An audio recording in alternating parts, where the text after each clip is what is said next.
पर लिखी है टू पॉलीगन्स। पॉलीगन्स हम पता है पहले पढ़ चुके हैं, पॉलीगन्स किसे बोलते हैं। Two polygons of the same number of sides are similar if, कोई भी दो पॉलीगन जिनके सेम नंबर ऑफ साइड्स हैं। अभी मैंने बताया कि कभी भी हम कंपैरिजन करेंगे, कभी हम सिमिलरिटी या कॉन्ग्रुएंसी देखेंगे तो वो सेम फिगर में दिखेंगे, राइट। तो जिसके सेम नंबर ऑफ साइड्स हैं, एक ट्राइंगल है एक स्क्वायर है, ऐसे कंपैरिजन नहीं हो सकता है। तो दोनों ही क्या होने चाहिए, स्क्वायर होने चाहिए, पैरेललोग्राम होना चाहिए, ट्रेपेजियम होना चाहिए, कुछ ऐसे ही होना चाहिए, राइट। जिनके सेम नंबर ऑफ साइड्स हैं वो सिमिलर होंगे। कब सिमिलर होंगे, if their corresponding angles are equal.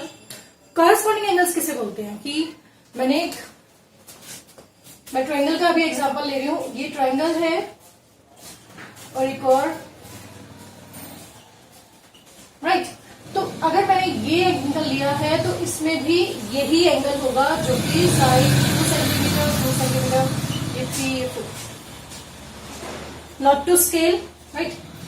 अगर मैंने ये वाला एंगल लिया है एंगल ए, तो इस वाले ट्रायंगल में मैं देखूंगी एंगल ई, ठीक है। क्योंकि यहाँ पर ये जो एंगल बन रहा है एंगल ए, वो 2 और 4 सेंटीमीटर आर्म्स के बीच में है। ऐसे ही यहाँ पर भी 2 और 4 सेंटीमीटर आर्म्स के बीच का जो एंगल है हमें वो वाला एंगल देखते हैं, ठीक है। इन्हें बोलेंगे हम कॉरेस्पॉन्डिंग एंगल्स, ठीक है। तो their corresponding angles are equal. Corresponding angles equal होने चाहिए किसी भी दो पॉलीगन के, जब भी हम सिमिलरिटी चेक कर रहे हैं तो।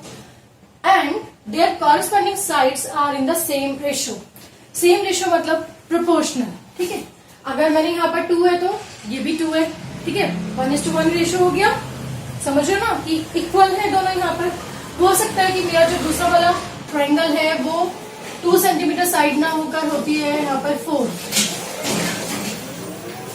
6, 8, है ना। तो अब हम क्या करेंगे, अब हमारा क्या हो गया ट्रायंगल, ये 2 है तो यहाँ 4 है, रेशियो हो गया 1:2, है ना। 4 है तो 8, मतलब डबल हो रहा है सब कुछ, जो साइड है वो डबल हो रहे हैं। बट एंगल कभी भी डबल नहीं हो जाएगा। ऐसा नहीं होगा कि यहाँ पर अगर मेरा 60 डिग्री एंगल है तो यहाँ पर 120 हो जाएगा, है ना। क्योंकि हम जानते हैं कि sum of all angles of a triangle is 180 degree, तो ऐसे डबल नहीं होगा। सिर्फ साइड्स की हम यहाँ पर बात कर रहे हैं, तो ये प्रोपोर्शनल होंगी या सेम रेशियो में होंगी। Their corresponding sides are in the same ratio, है ना, या प्रोपोर्शनल भी बोलते हैं सेम रेशियो को।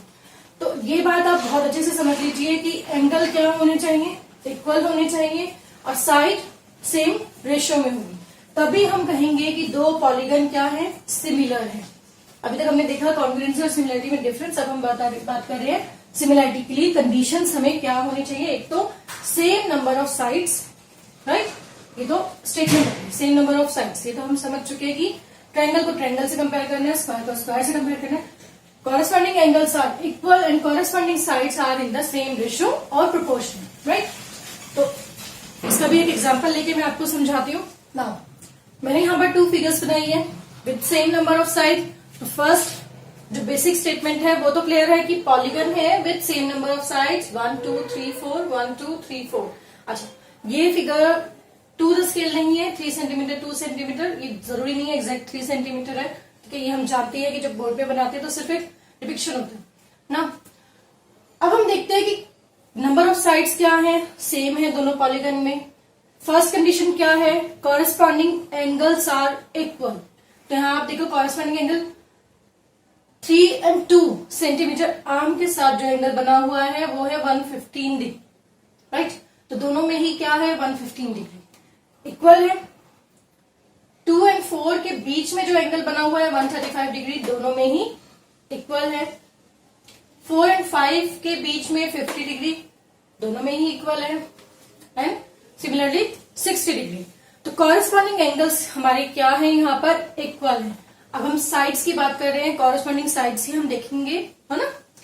तो 3 सेंटीमीटर यहाँ पर है एंगल 60 और 115 के साथ में जो आर्म है वो है 3 सेंटीमीटर। तो दोनों में ही इक्वल है, सेम रेशियो में है, 1:1 का रेशियो है, प्रोपोर्शनल है ना। 2 centimetre similarly 4 centimetre and 5 centimetre. तो ये दोनों फिगर क्या है, सिमिलर है ना। अब मैं एक और पर फिगर बना रही हूं और आप मुझे बताएंगे कि ये सिमिलर है या नहीं है। वैसे तो मुझे पता है कि आप बहुत समझदार हैं अपनी बुक लेकर साथ में बैठते होंगे जब भी आप लेक्चर वीडियो अटेंड करने के लिए बैठते हैं। बट फिर भी मैं एक बार कह देती हूँ, जिनके पास बुक नहीं है वो अपनी बुक और एक नोटबुक साथ में रखें, क्योंकि जो भी मैं करा रही हूँ एनसीईआरटी से ही करा रही हूँ, और एनसीईआरटी में एज इट इज आपको दिया हुआ है। अगर आप सुनेंगे, समझेंगे और अपनी बुक से इसको रिलेट करते रहेंगे तो आपको बहुत इजीली समझ में आएगा। ठीक है, अब मुझे बताइए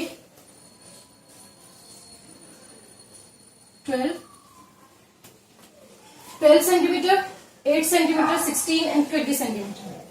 पहले हमारी साइड थी 3 सेंटीमीटर, तो 3 multiply 4 is 12, 2 multiply 4 is 8, 4 multiply 4 is 16 and 5 multiply 4 is 20, right? तो क्या ये तीनों फिगर सिमिलर हैं?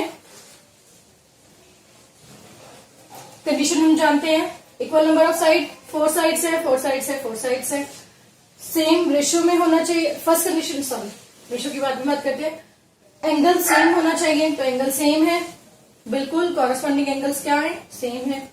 साइड या तो सेम होनी चाहिए, अगर यहाँ 3 है तो यहाँ भी 3 है, या फिर इक्वल रेशियो में होना चाहिए या प्रोपोर्शनल होना चाहिए। तो ऑब्वियसली यहाँ पर अगर हम देखें तो 3 और 12 है ना, तो हो गया 1:4, 2 and 8, ये भी 1:4, 4 and 16 1:4। तो इस तरीके से ये क्या है, प्रोपोर्शनल भी है, राइट? अब हम देखते हैं, ये हमारी फर्स्ट फिगर है।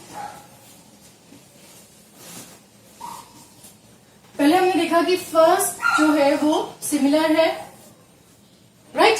Second, first and second similar है, और हमने अभी कंपेयर किया सेकंड एंड थर्ड को, तो सेकंड एंड थर्ड भी क्या है, सिमिलर है, राइट?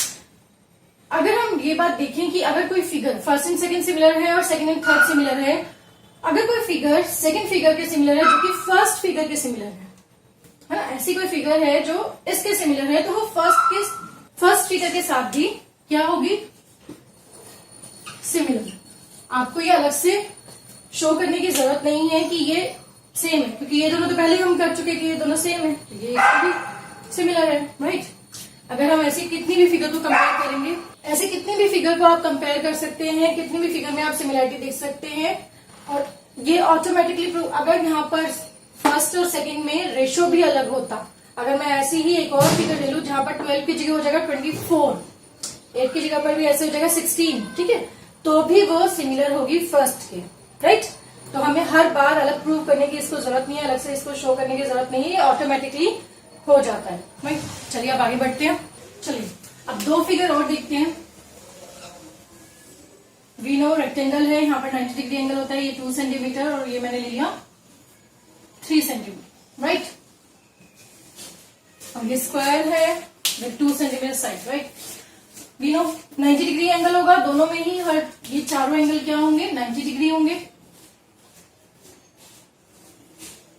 ना? ये तो बेसिक बात है। तो यहाँ पर जो हम सिमिलरिटी के स्टेटमेंट की बात करते हैं, वहां से देखें तो नंबर ऑफ साइड्स दोनों में इक्वल है, 4 नंबर ऑफ साइड्स है, यहाँ पर भी 4 साइड्स हैं, कॉरस्पॉन्डिंग एंगल्स भी इक्वल हैं। अब बात करते हैं साइड की, corresponding sides should be in ratio. तो यहाँ पर 2 सेंटीमीटर है, यहाँ भी 2 सेंटीमीटर है, तो ये तो क्या हो गया, सेम हो गया, रेशियो इक्वल हो गया। यहाँ पर 3 सेंटीमीटर, यहाँ पर 2 सेंटीमीटर है, तो अब क्या होगा, सोचो, क्या ये दोनों फिगर सिमिलर है? सिमिलर नहीं है, ये हम पहले भी डिस्कस कर चुके हैं कि एक फिगर रेक्टेंगल है, एक फिगर स्क्वायर है, तो वो सिमिलर नहीं होगी, है ना? और यहाँ पर मैंने साइड का एग्जांपल लेकर भी आपको दिखा दिया। ऐसे ही अगर एक और फिगर हम लेते हैं, जैसे स्क्वायर है, मैंने ले लिया यहाँ पर, चलो रोमबस, ठीक है? अब हम जानते हैं कि रोमबस में तो 90 डिग्री एंगल नहीं होता, है ना, बट साइड तो सेम है, 2 सेंटीमीटर, नंबर ऑफ साइड भी सेम है, 4 4 4, बट इन दोनों फिगर को अगर हम कंपेयर करें तो एंगल भी सेम नहीं है और साइड सेम है बट एंगल सेम नहीं है। तो इन 3 फिगर्स को देखकर एक बात समझ में आती है, जो मैं सबसे पहले भी समझा चुकी हूँ, कि एक तो फिगर क्या होनी चाहिए, सेम, जिनका कंपैरिजन कर रहे हैं वो सेम होनी चाहिए। स्क्वायर को स्क्वायर से, रेक्टेंगल को रेक्टेंगल से कंपेयर करेंगे, रोमबस को रोमबस से कंपेयर करेंगे। अब मैंने आपको स्टेटमेंट के बाद फिर से इसलिए बताया है क्योंकि जरूरी नहीं है कि नंबर ऑफ साइड सेम है, लेंथ ऑफ साइड सेम है तो फिगर क्या होगी, सेम हो जाएगी, सिमिलर हो जाएगी, है ना। एग्जाम्पल की बात, स्टेटमेंट के बाद इसलिए बताया है क्योंकि जब हम देखते हैं एक बार समझने के बाद फिर से देखते हैं एग्जाम्पल के साथ में, तो हमें ज्यादा अच्छे से समझ में आता है। मैं आपको बता भी सकती थी इस बात को पहले जैसे बताया था, सिर्फ बताकर छोड़ देती तो शायद आपके माइंड से कहीं स्किप हो जाता, बट जब हम देख रहे होते हैं अपने सेंसेस को, हर सेंसेस, सारे सेंसेस को यूज कर रहे होते हैं, आईज को, ईयर्स को, तो हमारा जो रिटेंशन होता है ना किसी चीज को समझने का, कंसेप्ट को माइंड में सेव करने का, वो बढ़ जाता है ना। तो इसलिए मैंने अब आपको एग्जाम्पल के साथ समझा दिया है। आई गेस ये कंसेप्ट आपको बहुत अच्छे से क्लियर हो गया होगा, इसमें कोई भी डाउट नहीं होना चाहिए। जब हम कोई बिल्डिंग बनाते हैं तो उसकी फाउंडेशन ना स्ट्रांग होनी चाहिए। तो जब भी हम कोई चैप्टर स्टार्ट करते हैं ना, तो उसका बेसिक कंसेप्ट क्लियर होना चाहिए, बहुत अच्छे से समझ आना चाहिए, ताकि आगे आपको जो भी समझना है, जो भी पढ़ना है, वो माइंड में सेव होता रहे ऑटोमेटिकली। जब हमारा बेस स्ट्रांग होगा तो वो कहीं नहीं जाएगा, बहुत अच्छे से समझ आएगा। ठीक है, तो चलिए आगे बढ़ते हैं। ये टॉपिक यहीं पर खत्म होता है। एक्सरसाइज 6.1 अब हम स्टार्ट करेंगे।